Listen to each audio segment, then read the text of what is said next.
Lord God, thank you so much for giving us this time together, and bless us as we go about studying your word. In the name of Christ we pray. Amen. We're looking at the Samuel story. You know about Samuel. You know, raised by Eli, was a judge, anointed Saul, in their three kind of anointing stories for Saul. So we've got Saul as king, right? We got Samuel as sort of prophet emeritus, because he was a prophet and judge, but it's going to turn that over to somebody else. And we started talking, we focused last week on really the guy that's going to be the center of both of the books of Samuel. And his name is David. It's David. Okay. And to this point, what do we know? And we just had him introduced last week. So what do we know about David? What do we know about him? He was the youngest son. Okay, David was the youngest son. And he was chosen. Yeah, and he was chosen by God to be what? A king. To be king. Why? We got a king, right? Saul's king. Why do we need another one? Because Saul wasn't a very good king, maybe. Well, what? that's good. How exactly? Now, see, I'm going to be a teacher. Okay. You know, I said I'm going to be a teacher now. No. I said, good answer. Yeah, okay. Oh, very good. How was he not a good king? Yeah. See how you transitioned right to how? How was Saul not a good king? What was the problem with Saul that would cause Samuel to go out, or God, maybe more pertinent, to be in the market for a new king?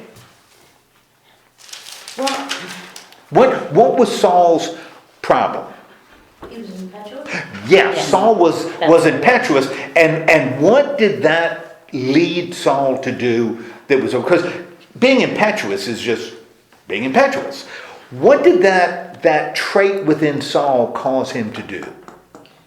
to jump into things when he's without thinking about it and making sure he's making the right decision. Jumped into things without thinking about it. And when you're talking about the general theme that we've seen in Joshua, and we've seen in Judges, and we've seen in 1 Samuel, what would be the negative jumping that could get Saul in trouble?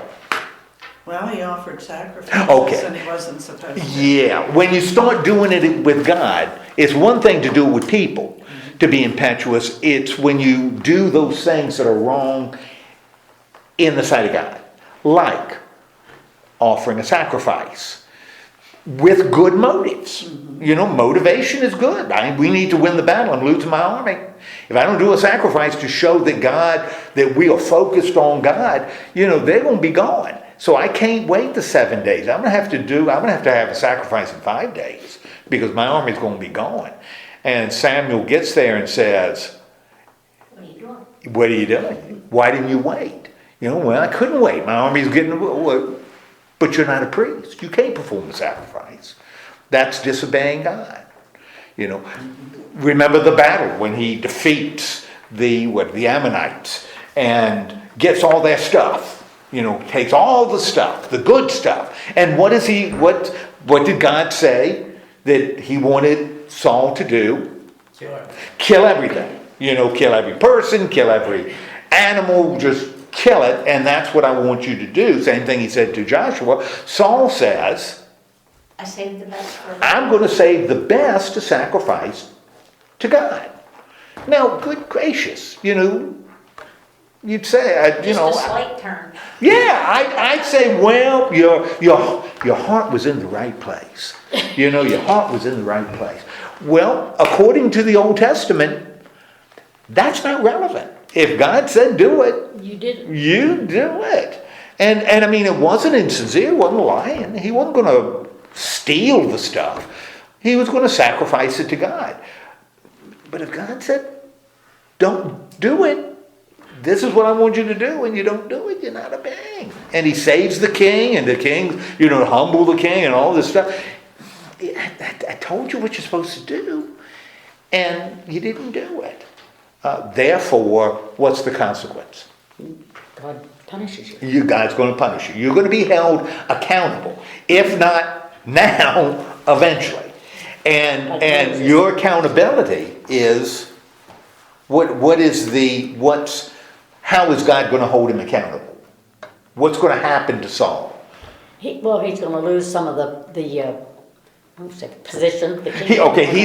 There's going to be another Yes. king going to follow you, God's and not with him. God is Yes. I'm not going to be with you anymore. You're going to lose this kingship, and your family's not going to carry on the line. We're going to get a new king. And that's sort of where David steps in, right? And so David is the younger son, been anointed king by Samuel. What else do we know about David? He killed Goliath. Okay, we got that story of Goliath. And what does the story of Goliath, what is that sort of pointing to with David? Well, that was the Philistines, and he told Saul that he would do whatever he said. Okay. And that he did. He did everything he was told to do. And God was with him. And God was with him. Yes. Okay, so we got Goliath, God is with him. We also have another story that seems unrelated, although we're going to kind of pick it up, that string in what we look at today. What else is going on between David and Saul? Now, Saul's getting jealous. Well, hold on that, because before when we're going to get there today, what's the other story so we got the Goliath story where Saul is kind of desperate because the champion is there and challenging Israel, and it doesn't appear in that story that Saul knows David. David just shows up to bring his brother's stuff, food from home. And all of a sudden kind of gets caught up in it. And, when the Goliath is boasting, David says, he shouldn't be doing that, not to the army of God. And, if nobody will stand up to him, I'll do it. And somebody tells Saul, and Saul David does it. And he uses his skill as a shepherd to defeat the bigger guy. He uses what he would use. His sling. Right, to fight off bears and lions and stuff So with a he was flock. using his talent. He was using his talent. He was using his skill as a shepherd to defeat this guy that other soldiers were afraid, because using their skill as a soldier, this other soldier is just going to beat him to a pulp. But David is going to use a different strategy like he do with animals, and it was successful. So Saul is very impressed, not only by his courage, but his faith and his ability to do that. Now we got that strength. And so Saul knows what David can do, and they become close that way, or there's a connection there. But there's another story before that establishes a connection that doesn't seem to be part of the Goliath story at all. Doesn't appear Saul knows anything about this in the story of Goliath, even though it follows. Yeah. What's that other story? When he takes David in and wants him raises him like his own. Yeah, when he takes David in, and what's behind that story? Saul taking David into his household. Is that when the evil spirit came upon him and David became the soothing person? Yes, with a guitar. Right, Harp. Plays the guitar, the little lyre. Yeah. He'll play the harp to soothe Saul when the evil spirit comes on him, because the Holy Spirit, the Spirit from God, is gone. So that means you're susceptible to other spirits, and they torment Saul, and so he brings in David to kind of soothe him. Now that happens before the Goliath story, but the Goliath story doesn't seem to have. Saul doesn't know him in the Goliath story.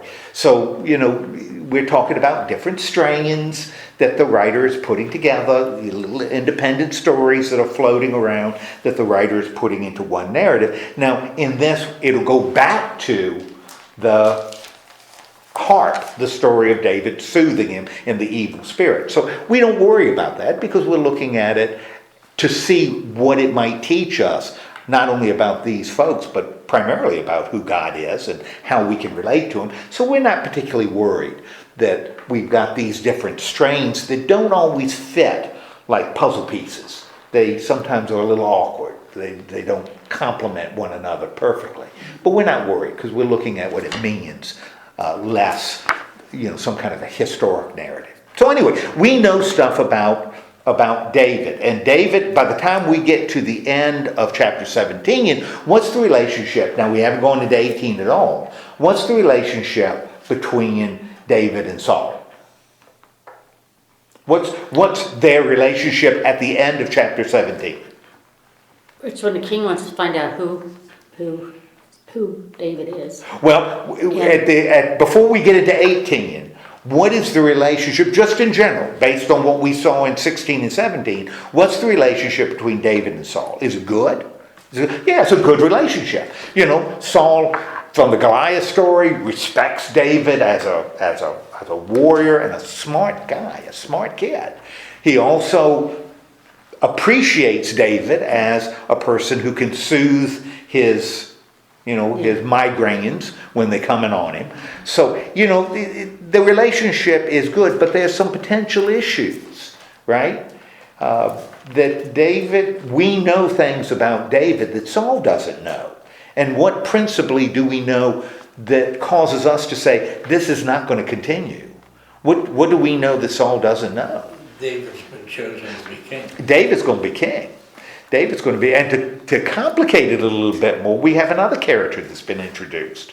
And who's the other character? Jonathan. And who is Jonathan? He's Saul's son. He's Saul's son. Therefore, when Saul passes, Jonathan should inherit the kingdom. And we know that it's not going to happen. But Jonathan doesn't know. Okay, Jonathan doesn't know it's not going to happen. So anyway, we've got, and I say this over and over again. These are good writers. This is a really good story with characters developed and tensions and motivations and relationships. This is pretty sophisticated stuff. This is good. So anyway, that's what we've got in the background as we enter 18, and the writer, redactor, the one who's drawing these stories together, throws in another complication, right? Because Jonathan we know about Jonathan. Who's Jonathan? Saul's son. What else do we know about him? He was supposed to be the next king. The next king. What else do we know about him?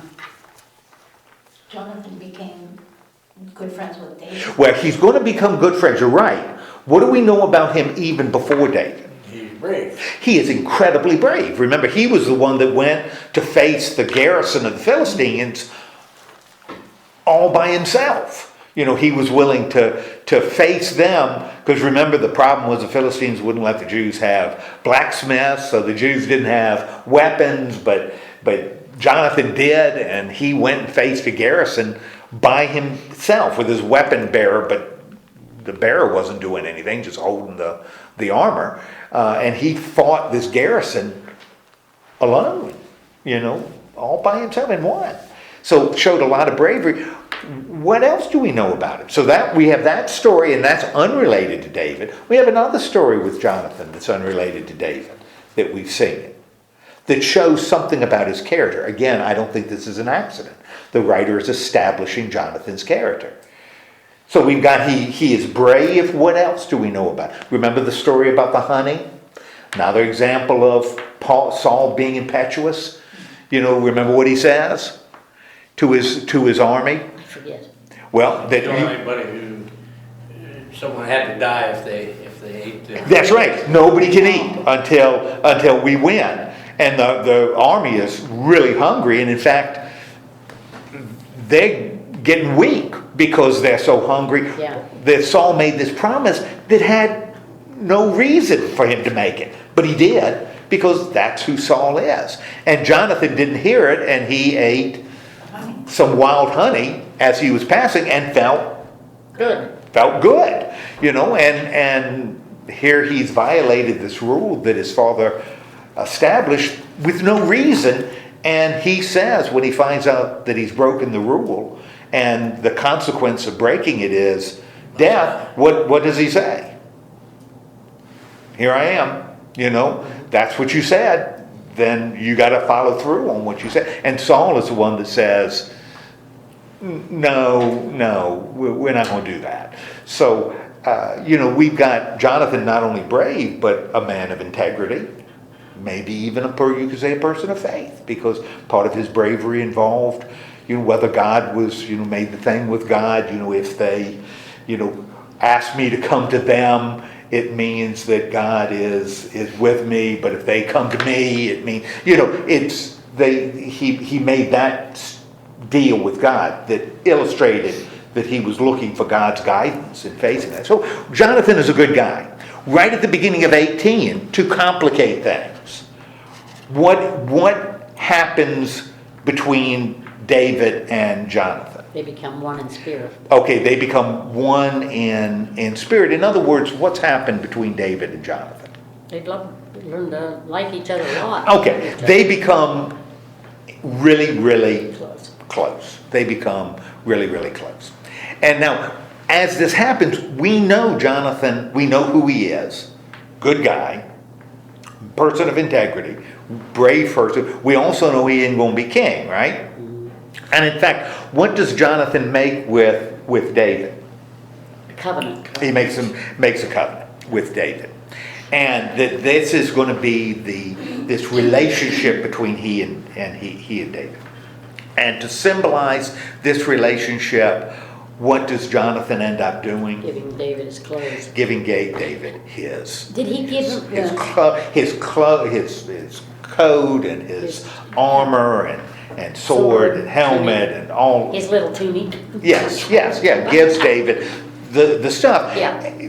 What do you think the writer is conveying to us? How much he loved David. Okay, that we've got this strong relationship between David and Jonathan, and it's being really, although it's certainly a mutual one, because that seems that one in Saul, but it's a lot of this seems to be initiated by Jonathan. So this person we've met and we know isn't going to be king, somehow that's not going to happen. He's the one that's instigating this closeness with the person we know is going to be king, the one with whom God is with. Don't you think Saul as king, though, is for a king, he is sort of affected by what others think? Well, now to this point, you're 100% right. To this point, we've got a good relationship between Saul and David, right? Mm-hmm. Saul thinks David is great. Yeah. For two very strong reasons. Well, in verse 5, we start seeing a shift, right? Mm-hmm. And what is described in verse 5? That whatever Saul sent David to do, he did. Okay.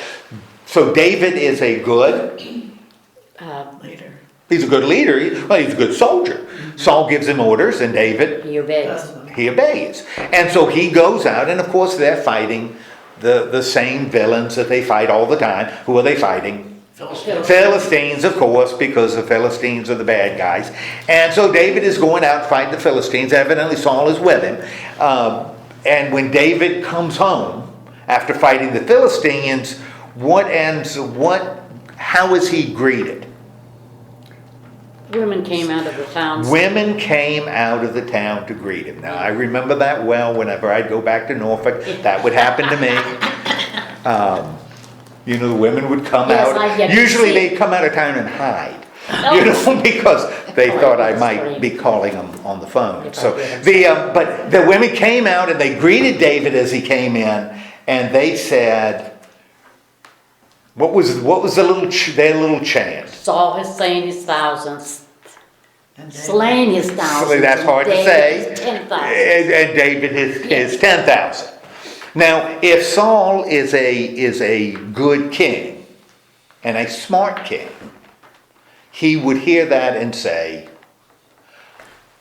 good. Great. Because I got this guy doing, he's obeying me. And, my gosh, who cares? Our enemy is taken away.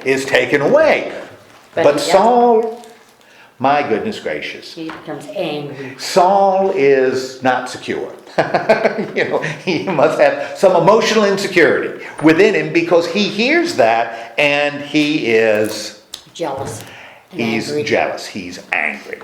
And the writer tells us exactly why he's angry. Why is Saul angry? Because more is given to David than Yeah, praise because to you're saying Saul. I only killed 1,000 and David killed 10,000. Yeah. And that doesn't make me happy. What you need to do is you need to say, I killed 10,000 and David killed 1,000. That would be okay. Yeah. Right? Because I'm about 12 years old, and that kind of thing really hurts my feelings. Yes, you got the yard right. And that's now the writer, the redactor in the story has really told us, given us insight in terms of why this would be happening. Why is this happening to Saul? Why does Saul? Evil spirit. Okay, because he's being tormented by an evil spirit. And so we kind of got a sense of why this would be happening, but it is happening. So Saul is jealous of David and makes an important decision. Gonna have him killed. Okay, David, he's going to watch it. He's going to watch it from this day on. Okay, now, new story, right? Next day, what happens? Oh, well, the evil spirit came on, forcefully on Saul. Okay, boom, evil spirits on Saul. Prophesying. Okay, so we're back to the story about David playing The harp. the lyre, right? And the evil spirit comes on Saul, and what does Saul do? Throws the spirit, David. Well, yeah, rants and raves, Yeah. right? Because that's what I know from experience. That's what happens. You know, when evil spirits come on you, you rant and rave and act like a fool. And David is doing what? Okay, he's playing the harp, and that's it twice he misses the spirit. yes, and Saul tries to Kill him with the spirit. kill him, and the writer tells us it's very specific. He tries to pin David to a wall like a spider on a pin, and David eludes it. Right, gets away. Okay, now so we got these two little stories, both with the same lesson, right? Slightly different reasons, but the lesson is the same. What do we take from those two stories? David is the one who comes out ahead. Yeah, David comes out ahead. What's the relationship between he and Saul? It starts to Bad. deteriorate. It's now a bad relationship. Yeah. It's a bad relationship. In fact, when couples come in for counseling, whenever one of them says, "Oh, I tried to pin him against the wall with a spear," I usually say, "You may have more your problems are deeper than anything I can handle." Especially if he's got like a bandage. You know, if he has a Band-Aid, then I'm saying you might want to talk to somebody else. So what is Saul afraid? Now we get this guy organizing the story. What is Saul afraid? The Lord's with David, he left Saul. Okay. Yeah. The Lord is with David and not with Saul. Now this is now kind of the third. All of them related, and they're not necessarily mutually exclusive, but this is kind of the third. The first one is Saul is jealous of David. The other one is the evil spirit comes on him and he rants and raves and tries to say. And now we're told that Saul is afraid of David because Saul knows that the God spirit isn't with him. Now again, this isn't like pick one. They're not necessarily mutually exclusive, but it may be coming from different strains that the redactor feels we need to know that relationship is more complex than just one reason. There are more than one reasons. And what does Saul do to deal with this, that he's afraid? You send him away in charge of his own. Okay, he ends up sending him away to lead the army. Now that would seem odd with the first one, when he comes back and everybody's, because of his success. Therefore, this is another example where these strains don't necessarily fit perfectly together, but the writer wants us to hear all of them. So without sort of changing them too much. So what does Saul want? What is he looking for to happen by sending David away to fight? Maybe you'll get killed. Well, could get killed at the very least. Mm-hmm. He ain't here. Yeah, it's He's away. gone. He's out of my presence. But of course, because the Lord is with him, what happens with David as he goes off? He was successful. He is incredibly successful. And what is the reaction of Saul when he hears of all of David's success? He said he wouldn't raise a hand against him and let the Philistines kill him. Okay, yeah, well, not even there yet. It says he was, when he hears about all the success, he is, Afraid. yeah, 15. He's in awe of David. This guy's having enormous success. And who's coming out to greet David? All of Israel and Judah. Judah. All of Israel and Judah. Again, remember, Israel and Judah reflects a time that's coming later, much later, but the writer is writing to people who live in a different time. So Israel and Judah, two different places. The writer is saying, at least when the people are reading his account, he's sort of putting that in the past so that they can understand that it's not just the northern kingdom, but all of Israel, the united kingdom, is coming out to greet him. So, what is Saul's next strategy? Offers his daughter in Okay, marriage. going to offer his daughter in marriage. And it's kind of interesting because he does it twice. But we're not going to worry about that because we've got two daughters. If you have a lot of daughters, you can offer them. Give them more Yeah, money. yeah. If I had two daughters, I could offer one and then change my mind and then offer the other. So he's going to offer his daughter in marriage. And the strategy is kind of an interesting one because he's going to do that, which we saw earlier in the Goliath story. He said that. That Saul would do that to the person, again, he's kind of impetuous, who would defeat Goliath. And how does David respond? So he's going to offer his daughter, he's not going to kill David. It's kind of, to make David suffer, he's going to get him married, right? That'll teach him, and I know my daughter. It's not going to be easy, because she's spoiled. So she's a princess, so that's not going to be easy on David. But David is not going to die at Saul's hands, right?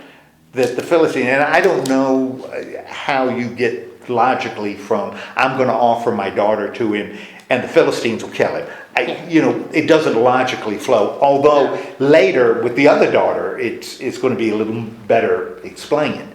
But maybe he was just sweetening the pot. I'll give you this, but you need to go and win. Well, we know in the next story with Michael, that's what's going to happen. You can have my daughter, but and then that gets more. But right here, it doesn't make a whole lot of sense. I'm going to offer the daughter. I'm not going to kill him, but the Philistines will. Okay, whatever. But this does give David the opportunity to say something that I think is important, that becomes really important in the more developed story that's going to come later. And how does David respond? He doesn't feel he's worthy. I'm not to be the worthy. son-in-law. I'm not worthy to be your son-in-law. Well, that's good because the daughter's already been married off to somebody else. But there's another daughter, right? And she's in love with David. And Michael understands or loves David, right? Yeah, she loves David. Now, why did this please Saul? He had a second chance to become a son-in-law. Okay, it's going to be second chance to be a son-in-law, and it also does what? If Michael loves David, why does this give? And David's already said, "I'm not worthy to be a son-in-law. I'm not worthy. I'm from the wrong side of the tracks, so I shouldn't be your son-in-law." Why does the fact that Michael loves David? Why does Saul see that as an opportunity?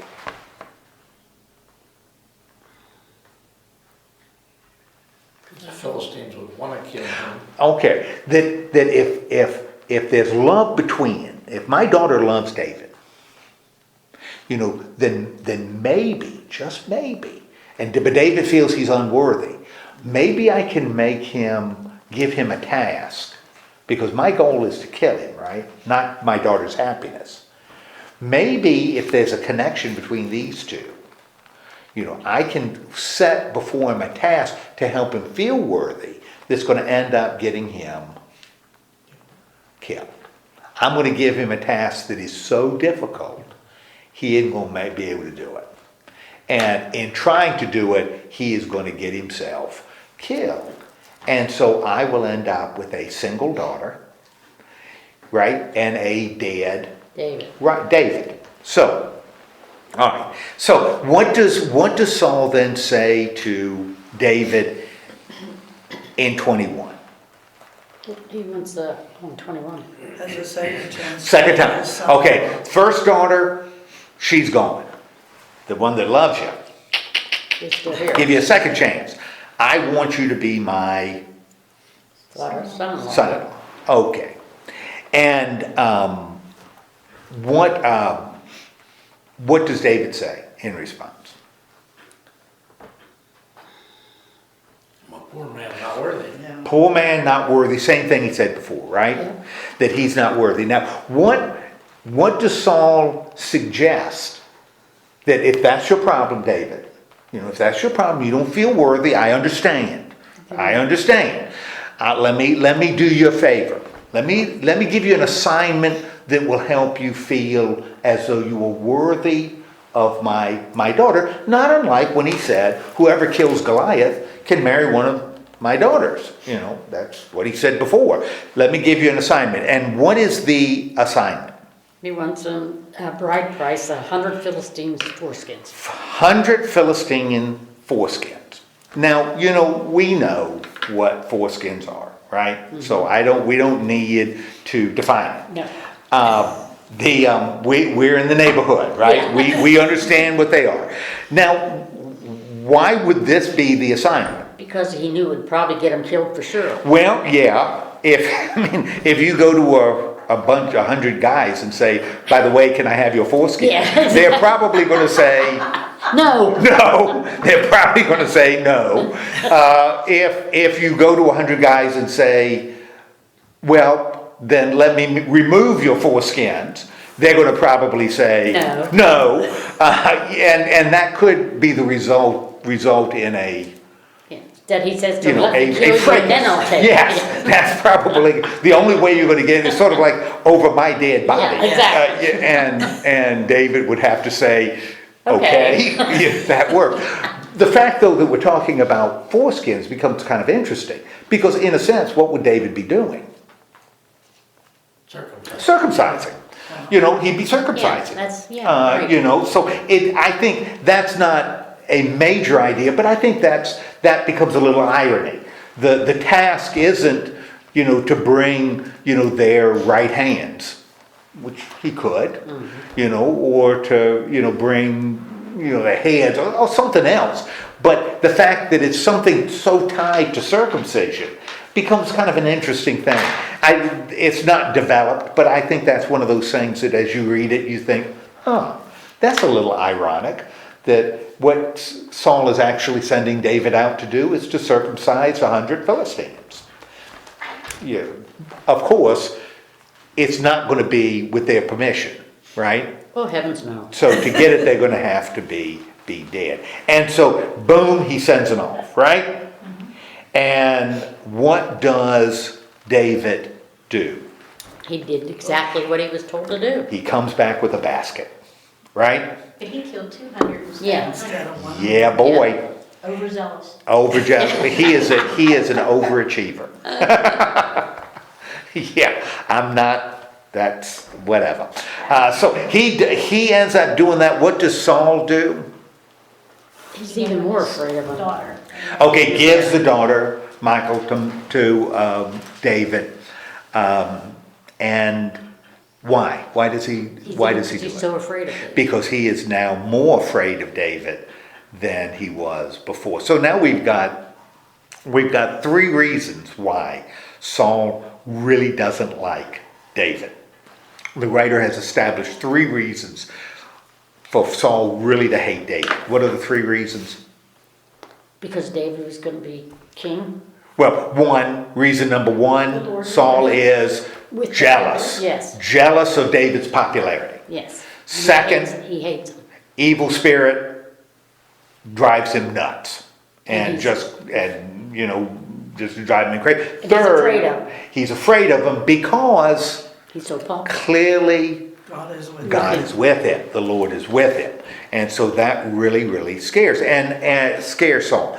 And the end result, the writer tells us, like at the end of this little trilogy, these little 3 stories, what does the writer tell us about Saul's view of David from that point on? They are now enemies. They are now enemies. Now, what is David's, but as David is doing this, what else is David doing? He's continued to go out in battle. He's continuing to go out in battle, and when he goes out in battle, what does he do? He wins. He wins. So his fame is... The soldiers love him. Soldiers love him, people love him, girls love him, It is like the Beatles in ancient time. They're just going nuts when he shows up, right? Because he's so loved. So this is a situation. So in 18, no relationship with Saul. Saul is an enemy now. Yeah. Or Saul views him as an enemy, hates him. David is incredibly successful. We're not surprised that he's successful. Why is David successful? God is with him. Okay, now, at the beginning of 19, we go back to a character introduced at the beginning of 18, comes back at the beginning of 19. Jonathan comes back. And what is Saul's plan for David? He wants to kill him. Okay, he wants to kill him. And who does he tell? Jonathan. He tells Jonathan. Now that's, file that away because something a little interesting a little bit later happens. But Saul tells Jonathan that he's going to kill David. And what does Jonathan do? He warned him. Okay, he goes and he warns David. And how does he warn him? He told him that his dad was looking for a way to kill him. Okay, my dad is looking for a way to kill him. Now, how does Jonathan then intercede for David? What does he do? If he knows his dad's out to get David, and he warns David, you got to be out here. You got to get out of town for a while because my dad is gunning for you. What does Jonathan then do to sort of intercede? He goes and talks with his father and asks him why he dislikes David. He goes, talks to his father, and why is Jonathan doing this? And when he talks to his father about David, what does he say? Not only is he seeking information, why do you hate him so much? What else does Jonathan say to his father? Let not the king do wrong to his servant David. Okay, so what does he start talking? When he talks to his dad, Dad, why do you want to kill him? Especially considering all he's done for him. He has been the best thing in the world for you because he is doing incredible things and he's helping the country over which you are king. So anything he does, good thing he does, makes you look good too. Understand. You don't need to be jealous of a general that's doing everything you tell him to do and is successful. This is good news. Now, what is this, as we are reading it, what is this showing about Jonathan? Because again, the writer doesn't need to include this, but he does. He does put it in here. He puts it's how much he cares for David. Okay. To go and talk to his father. To talk to his father, because Jonathan is running a risk. Saul's a king. So we get this strong relationship between David and Jonathan. Not a shock because we saw it before, right? Mm-hmm. So David, we got it at the beginning of 18. So they are incredibly close. How does Saul respond? He listened to him. He listens to him and says, surely he will not he won't be put to death. He won't be put to death. Okay, he's not going to be put to death. And what does Jonathan do? He told David. He told David, and then what happens? Brought him to Saul. Brought him to Saul, and so he's with Saul. just like he used As to be. before, yeah. You know, so we're back the way it was. Maybe not so much a story about, because we know immediately that the animosity is back. So it's not like later he got mad again.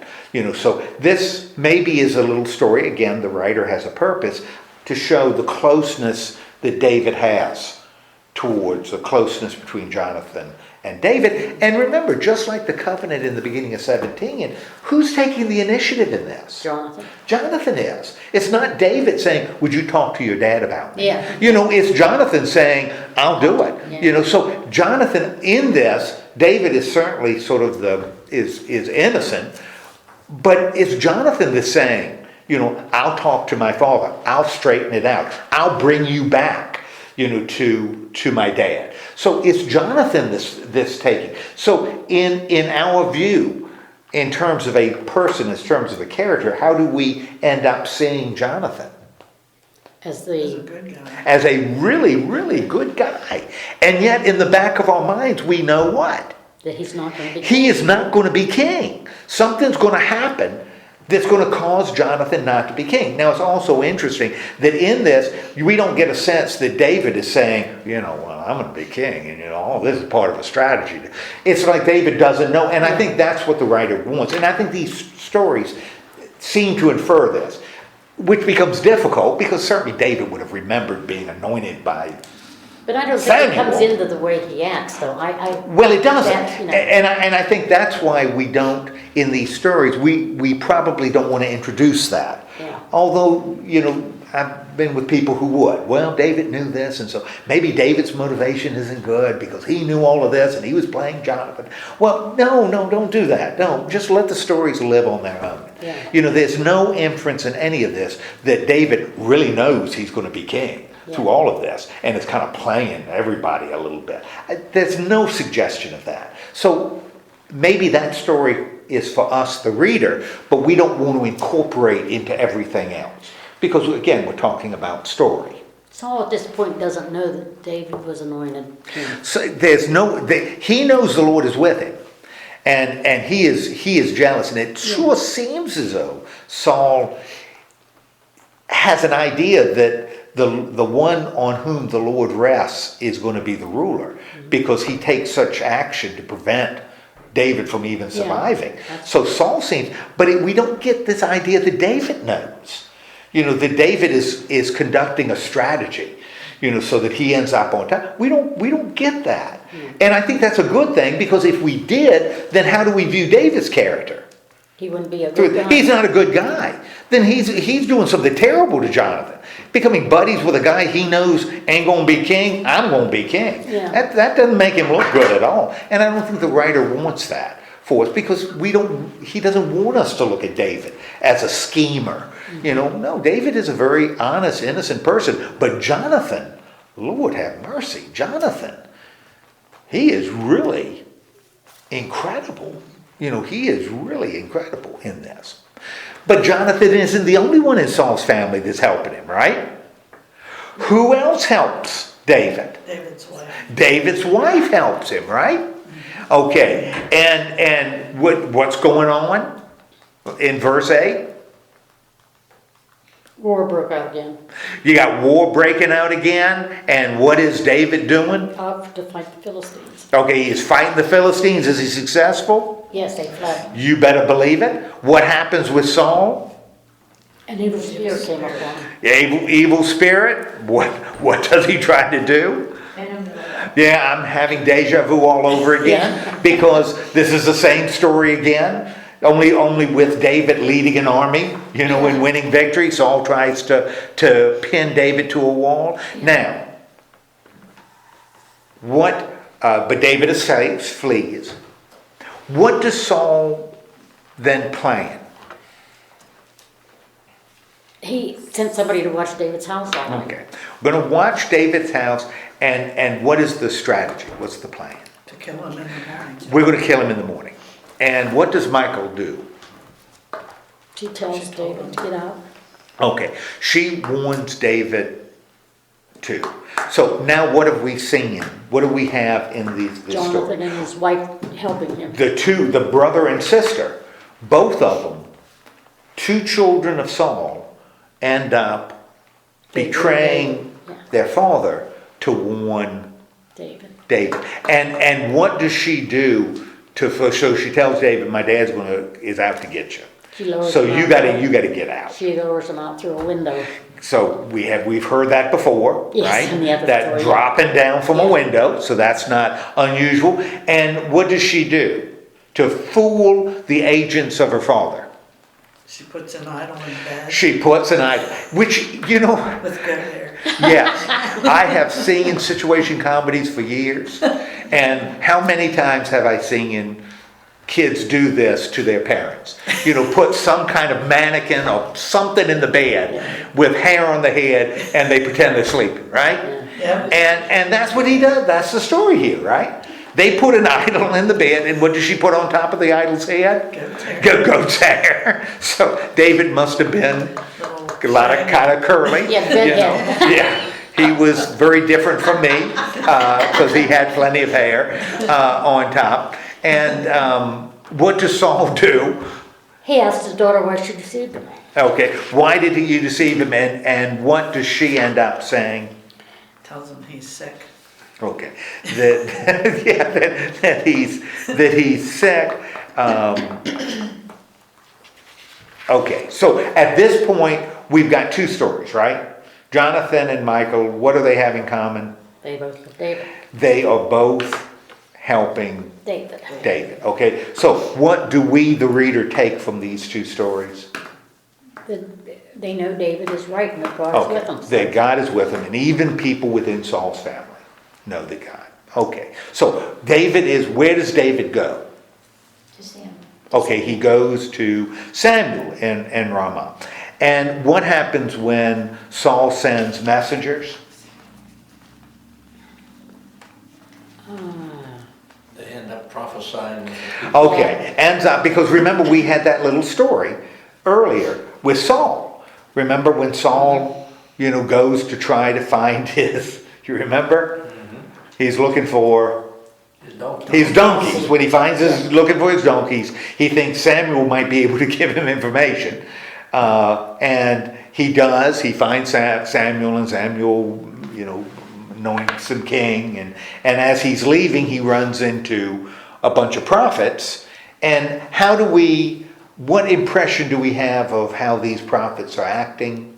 They're prophesying, and everybody that comes near them is prophesying. Yeah, and what sense of, when you say prophesying, they're not... No, they're speaking. Yeah. They're kind of going... Yeah, they're kind of going nuts. They're dancing and chanting and doing all kinds of stuff, right? And because the Spirit's on them, right? So they're really going to it. And when the messengers come, and what happens to them? They start. So more messengers are sent, and more are prophesying. They start prophesying, right? God better forgive me, blah, blah, blah. Yeah, but that's what they're doing. They're just kind of in ecstasy. Yes. Because they are so filled with the Spirit that they are, which isn't unusual in any culture. I mean, that's, when I was a kid, my mom used to say when we were running around the house, you look like a bunch of whirling dervishes. Yeah. That's what she used to say to us all the whirling dervishes. Yeah. And we didn't know what a whirling dervish was, but that's what she would say. Just like she would say, to get us to eat our food. She'd say, there are starving children in Armenia that would love to get this food. Yes. And I didn't know where Armenia was, but there were starving children there, and they would love. Now, how overeating helped starving children in Armenia, I never really figured out. But somehow I was helping them by eating my collard greens. Yeah.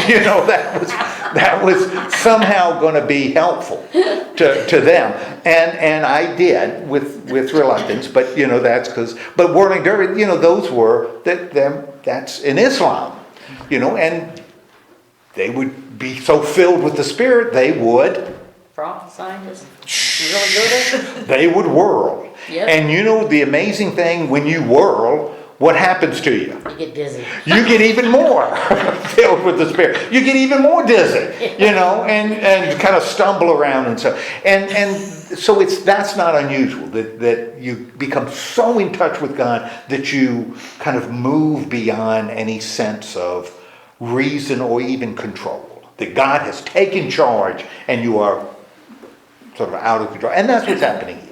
You know, so this God's presence is almost like the writer, and then he drops us in and then leaves it. So he doesn't call it back. It's like we've got, you know, these stories establishing certain things that we want to remember. You know, Jonathan is an incredibly good guy. Saul is after David for a variety of reasons. God is still engaged in this story. God is still a part of this story. Now, when we get to chapter 20, with whom is David talking right at the beginning of 20? He went to Jonathan. Okay, he's back with Jonathan, right? And what does he say? He's wanting to know why the king is against him. Yeah, why is your dad? What have I done? You know, what have I done? And how does Jonathan respond? You are not going to die. My father doesn't do anything great or small without confiding in me, so he would know. Which is kind of interesting. And again, it's okay if we see these as different strains. Because remember a little earlier, what does Saul say to Jonathan? That he wants to. That I'm going to kill David. David, yes. And what is Jonathan saying to David here? You're not gonna die. You're not going to die, because if you were going to die, Dad would have told me. Yeah. And Dad hasn't told me that. Didn't Which tell him. what's that? He didn't tell him. He did, which means, you know, again, if we look at this as something that is one historical narrative, then Jonathan is lying. I mean, he's lying for no reason, you know, right here. And that's not how Jonathan is being portrayed. So it doesn't bother us that for the sake of one story, Jonathan needed to know, because remember that story, Jonathan is telling him, get out of town, and then interceding, you know, showing the closeness in the relationship.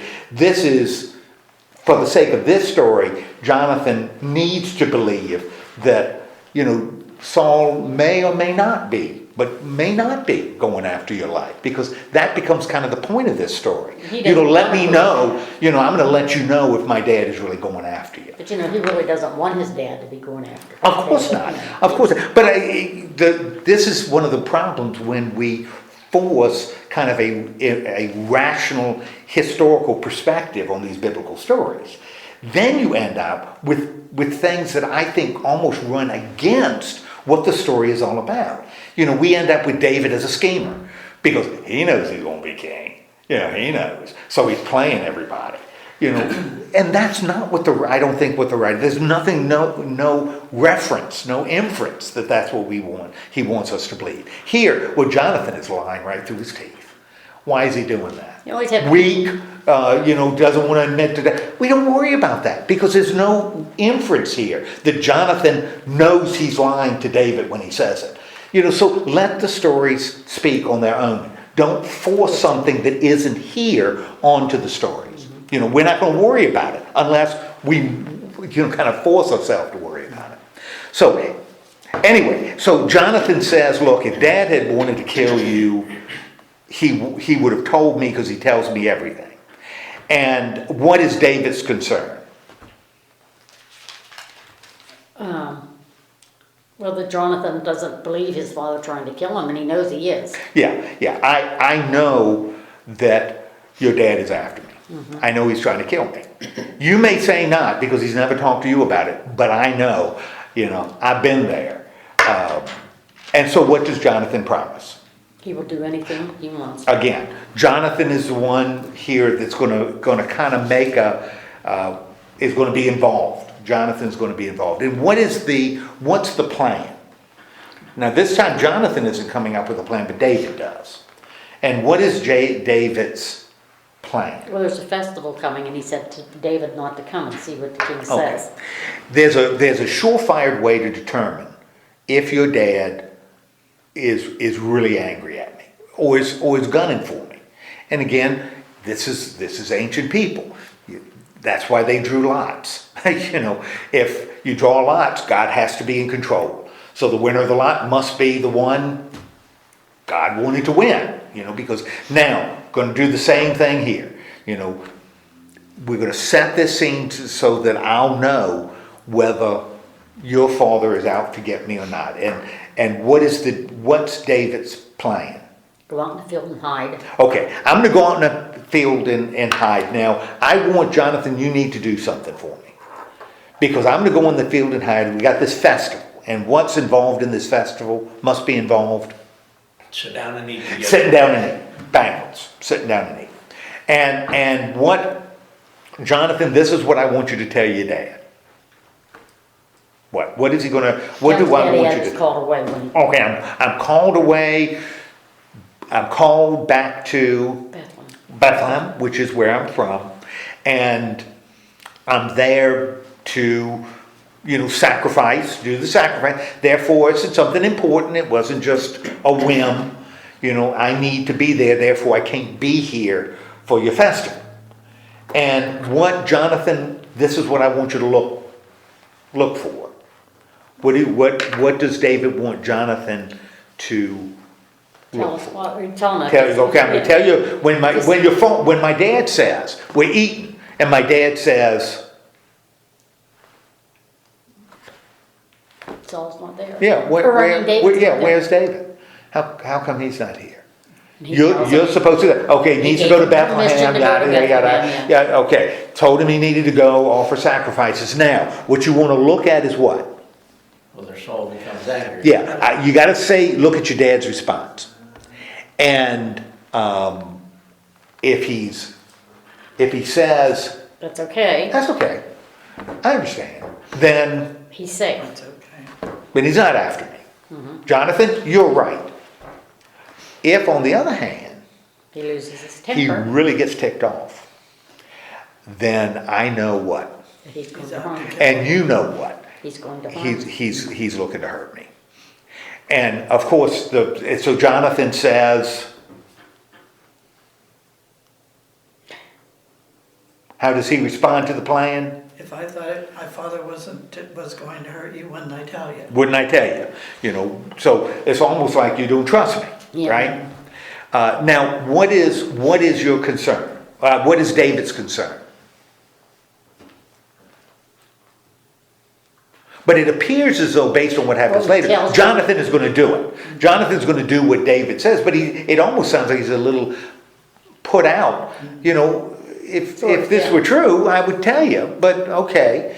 And what is David's concern? He asked him to show kindness to him because he doesn't want to hurt Jonathan, but he has to show Jonathan the truth. Right. Well, and you got a problem, right? Because I'm hiding in the field. David's hiding in the field, right? Yeah. Saul's in the palace. Doing what? Eating. Having the party. Oh, where's David? Well, he's going to perform sacrifices. Yeah. David's out in the field, right? So, how is David going to find out that Saul was mad, or that Saul said, okay, you know, because he's in the house and David is out in the field. If his dad gets angry. If the dad gets angry, if Saul gets angry, how is David going to know, right? Because he's out in the field. So what is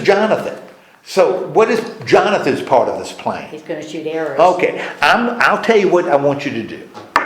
We're gonna do something with arrows. And what's the deal with the arrows? He shoots the arrows on one side of the stone, and if everything is okay, the boy doesn't bring the arrows back. I don't know if I got that right. What's the deal? So we're gonna do. You're in the field, right? You're hiding in the field, and I've had this conversation with Dad, and Dad is either going to get mad or he's not, right? Mm-hmm. Now, if he's not mad, I'm going to shoot. Either way, I'm going to shoot 3 arrows in the field, right? And if I shoot 3 arrows and they land beside you, close to where you're hiding, and I send my boy out to retrieve the arrows, then you know what? You're safe. You're safe.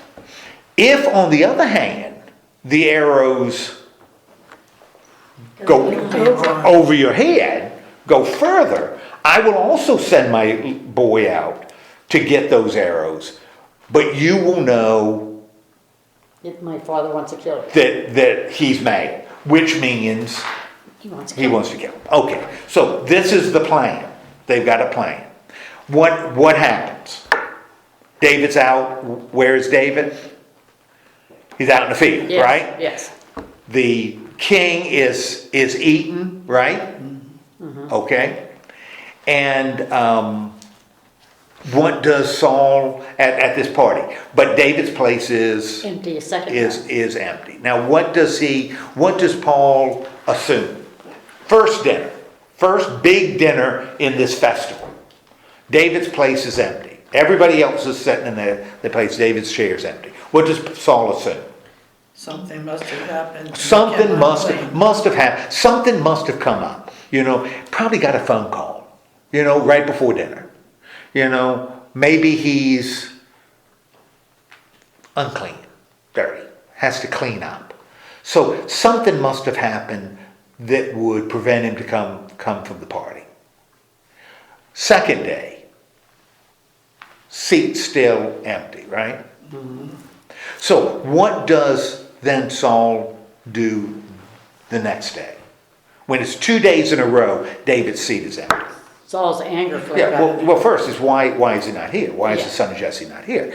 And Jonathan says, He gave him permission to go to Bethlehem. okay, gave permission, and that's the reason he's not sitting at the table. Oh, good, we got a little bit of tension, right? Because right now we don't know Saul's response, right? Now, if Saul is cool with that, good. If he's angry with that, bad. How does Saul react? Gets angry. Yeah. He Very gets angry. really, really angry.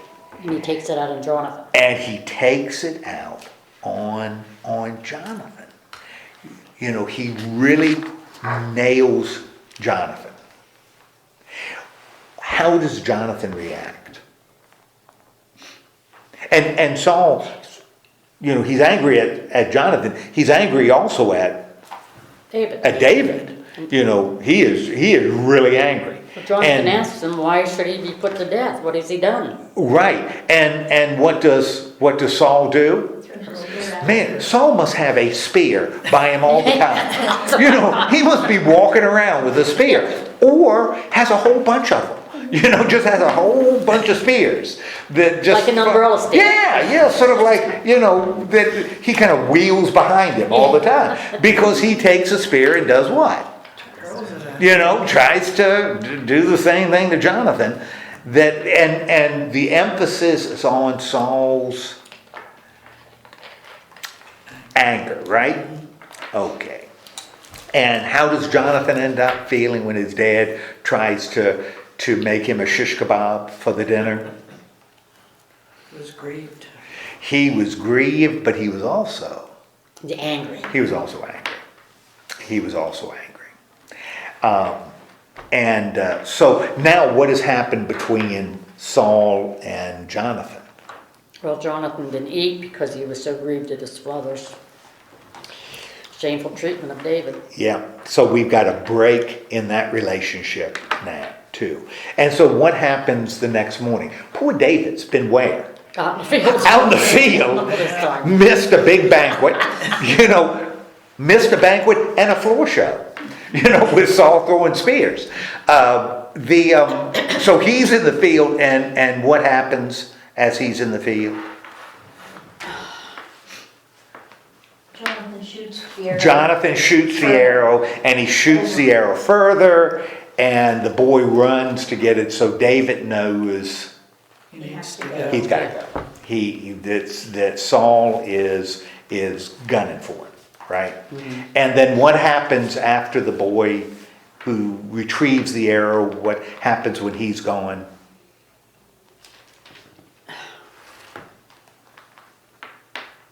Because that's not the way the story ends. It's the boy doesn't get the arrow, and David then hightails it out. Who comes out to meet David?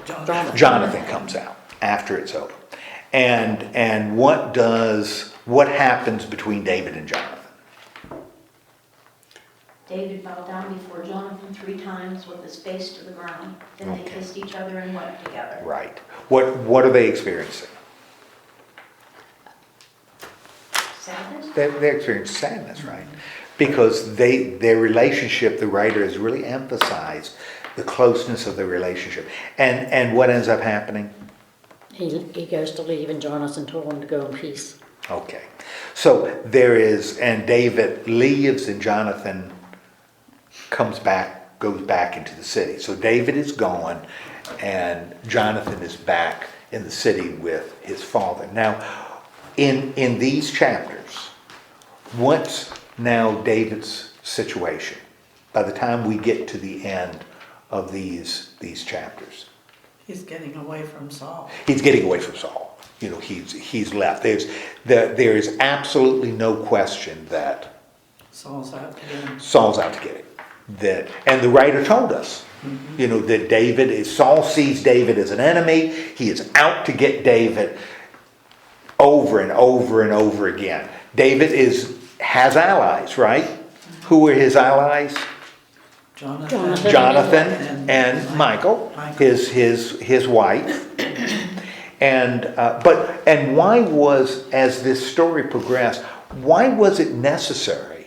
Why is this not a surprise to us, the reader?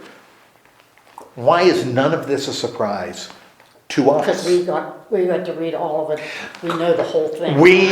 That's exactly right. We know the whole story. Even though the people in the story don't know, we know it because we've been looking down on it, right? Right. So we know what God is doing, and we know what's happened before.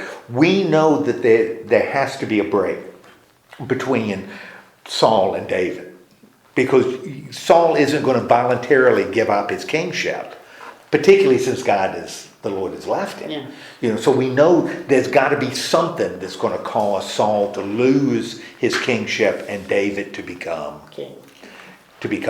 We know that's going to happen. We don't know how, but we know it's going to happen. We do know that even Saul's family is broken. And that's one of those interesting things that we see in Scripture that happens, particularly in the Old Testament. Sometimes family disruption becomes a sign that God isn't with you. And in fact, what's going to be really interesting is when we go through the David story, the same thing's going to happen to David. That he's going to lose his family. Because after David's little fling with Bathsheba, She bewitched her. well, little fling with Bathsheba, what's going to happen to David? He's going to lose his family. He's going to lose his. Because that's going to be when, after that, Absalom will rebel against his father. And so the same thing's going to happen to David that happened to Saul. Again, seems to be one of those consistent themes in the Old Testament, that when God sort of leaves you, you end up with trouble in these familial relationships. But at the ending there, it's Jonathan and David, that the Lord was witness between them, that they would stay friends between your family and my family. Right. And, there's that. Yeah, and that's what David and Jonathan. And as a reader, how do you react to that? When you, the reader, hear that they are making this pledge of friendship, no matter what happens between us, even though my dad is a jerk, and now I know he's a jerk, and I know you've got to go, and I know you've got to do what you've got to do. We are always, always, always going to be friends. How do you respond to that? Well, I think it's wonderful that they feel that way, but there's going to come a time when Jonathan isn't made king and David is over him, that it's going to cause, I would think, some problems. And something's going to have to happen to Jonathan, in order for him not to be king. So, Shelley, I think that is exactly what the writer wants us to feel. that wants us, that should kind of make us feel a little uncomfortable. Because you've got two people that are incredibly, incredibly close, but we know, because we know things they don't know, Yeah. that there's got to be a problem. And that's why I think the writer, this redactor, and I understand, he's putting together stories that exist. He's not creating new stories. 1,000 years after this is supposed to happen, he's, maybe not 1,000 years, maybe 800. He's pulling these stories together into a narrative. He's really good at what he does without monkeying around with the stories too much to change their meaning. Yeah. He lets them stand with some integrity, but he shapes them in a way that he's building drama in the broader narrative. This is really impressive work. This is like you do in an English class. Well, this is very impressive. The story draws you in. Yes, It just yes. draws you right into it. You said it better than I did. That's exactly. He's good enough to draw us into the story. He's just not giving events. He is drawing us into the story, not unlike Jesus does when he tells parables. Yeah. That he tells a parable that draws us in to the story itself.